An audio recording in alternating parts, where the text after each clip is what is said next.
Alright, welcome to another Belated review. In this video, I'm going to cover Smile 2. Now that it is November and the Halloween season is officially over, I figured I would get to it and cover Smile 2. For Smile 2, I actually saw this movie opening week, as opposed to the other Belated movie reviews where I actually waited a long time to see it. I actually saw Smile 2 as soon as it released within a 5-day window, which is not typical of me, but I was really hyped and excited to see this movie because I really did like the first one. So I'm going to quickly cover Smile 2.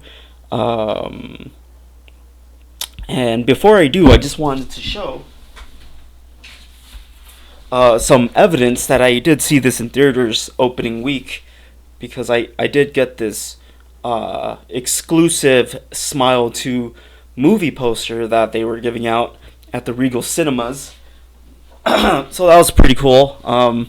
It's always nice to get free merchandise unexpectedly.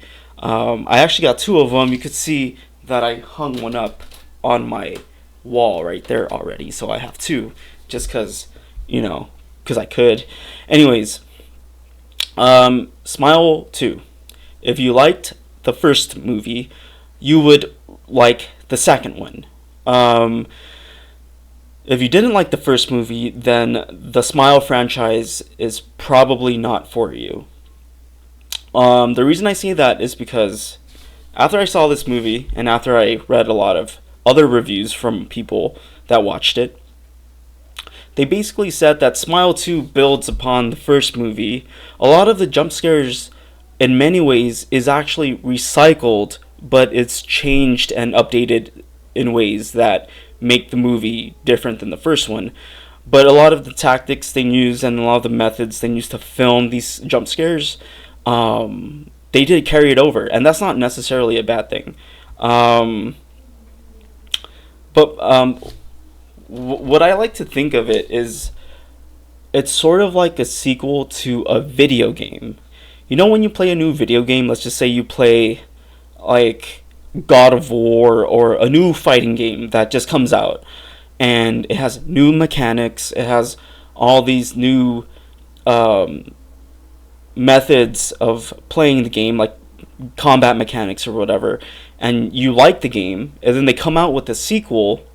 Most of the time, the sequel of that video game will have almost all the same mechanics of the first one, but they add a few new things and they add new levels and they put, I don't know, refreshed graphics on it, and then they sell it to you.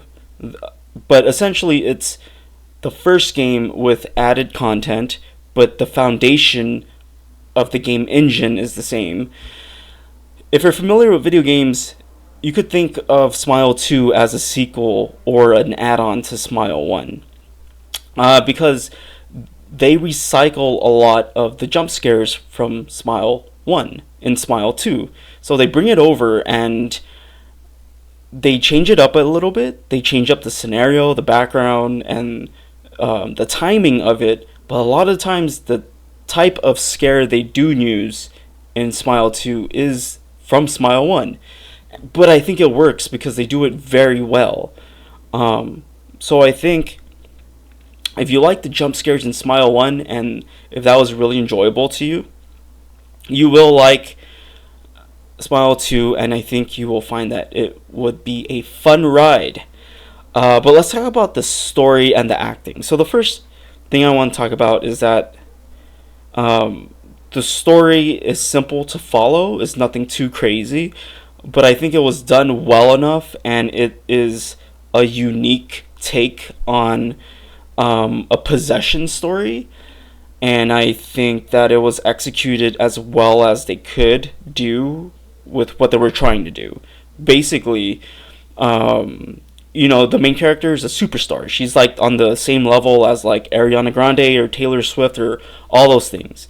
And the premise is that what if you take one of these mega superstars and they're possessed by a fucking demon? How would that look like? And that's what Smile 2 is. And that's not typically something you see in a horror movie, because in horror movies, typically it is a person that's isolated or unknown, and they are alone and they're in the woods by themselves. But this is sort of a flip on that. This is the abstract. The total opposite is, what if all eyes were on them at all times? Could they still be possessed? And if they were possessed, how would the demon play with them? How would they haunt them and torture them psychologically? And we see that here, how a demon would deal with the mega superstar on TV, with everyone watching, with all the tabloids and stuff. How would that look like? And I think that premise itself is unique, and it was done very well. And I think this movie executed better than I thought it would. Now, going in, I was a little bit hesitant because the marketing for this movie wasn't that great. I thought the marketing for this movie really sold the, hey, we're gonna make an album for this movie, and we want to make pop music, and it seemed like the marketing was really focused on the music. And going into this movie, I was a little bit afraid that they would just play the music nonstop, and they would just try to like make you listen to their music on Spotify. Because what's funny is they actually do have a Spotify page for the singer, the character in the movie, and I thought they were trying to double down on making pop music and trying to make it go viral. But after seeing the movie, yeah, it's not like that. It's actually a hardcore horror movie, and the music was just a unique aspect that they wanted to try out, and I think it worked. So for me, I think the story was entertaining, unique, and different.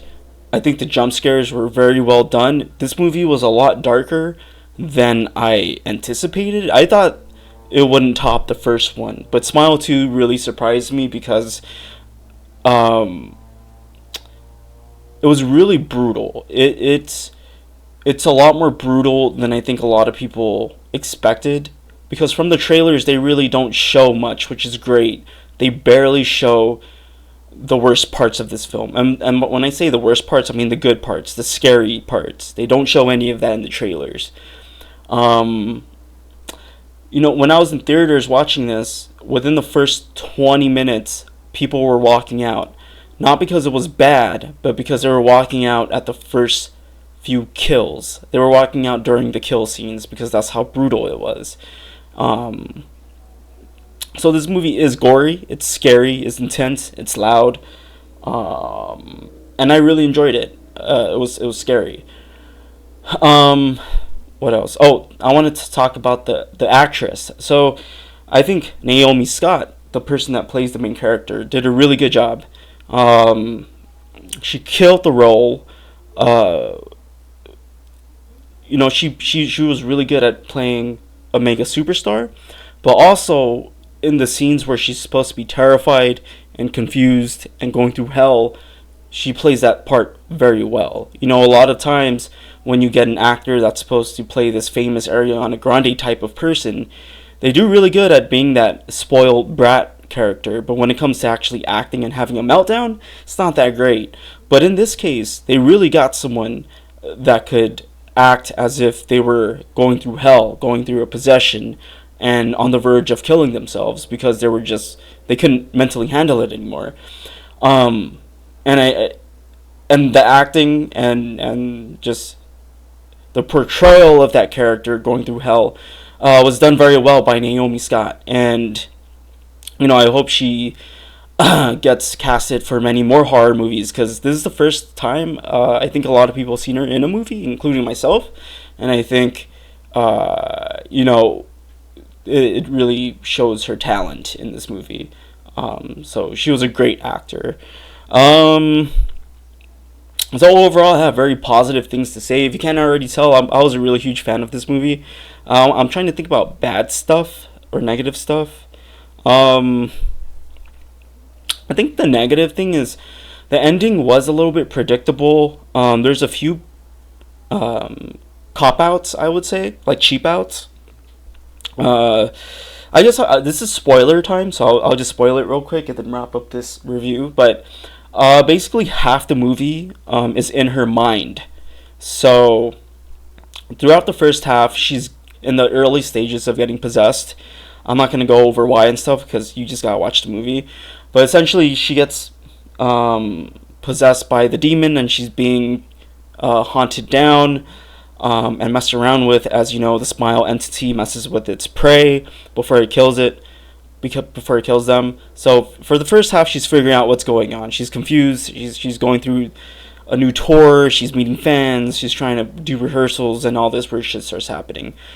And then in the second half of the movie, when she's fully aware about what's going on, and she's trying to fight the demon, it turns out that all of that's fake. So when she's driving around the city and trying to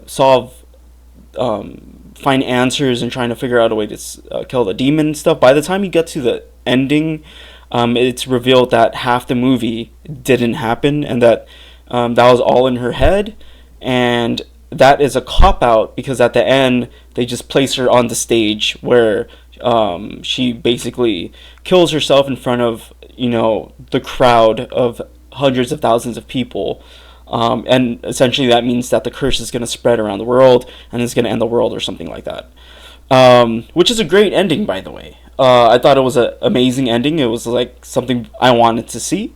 But the negative thing about that is it felt like half of the movie they wrote it, and then it was a cop-out where they just transported her onto the stage and half the movie was fake. That was sort of a cheat code, I felt like. But other than that, this was a really entertaining movie. I'm not saying it's a masterpiece, because it's not, but if you're just watching it for entertainment and to get scared on spooky season or whatever, I would say this movie was the best October movie of this year, of 2024. There was no other movie that I was really excited for. So Smile 2 stole the spooky season for 2024 for me. There's a lot of other movies that are coming out next year that I'm excited for, but for now, I think Smile 2 took the spotlight. So I'm going to give Smile 2 a 9 out of 10. That's just my preference. I know a lot of people... Well, this movie got mostly positive reviews, but there were a decent amount of people that said, it was average or it wasn't that great. But it was just... I think it just depends on your taste of horror, because... For example, for me, I thought Terrifier 1 and 2 was a snooze fest. I didn't like it. I didn't see part 3, but I didn't really enjoy it. Not because of the gore. I could do gore. It just felt cheap.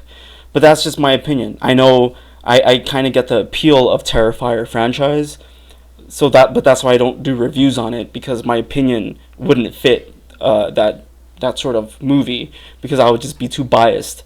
But in this movie... Smile 2, I thought it was really good. If you're into that supernatural type of movie, if you're into like The Grudge or The Ring or the Conjuring series, if you're into those type of movies like Amityville Horror, you would like Smile 1 and 2. And yeah, that's my belated review. Smile 2 was a great surprise, 9 out of 10. I'll see you in the next video.